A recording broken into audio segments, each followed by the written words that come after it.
Hi, I'm Dave Moeller with Snyder & Associates. I'm Brandon Niebuhr with Snyder & Associates.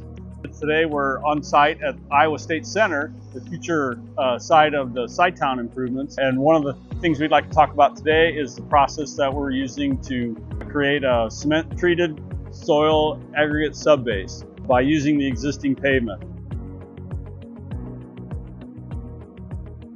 Yeah, so in the existing lots, they had probably average about 5 inches of asphalt.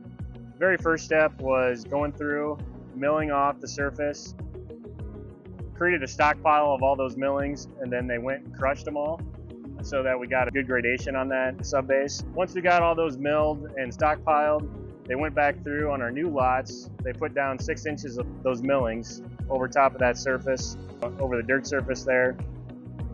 Now they're in the process of laying down the Portland cement over top of that surface.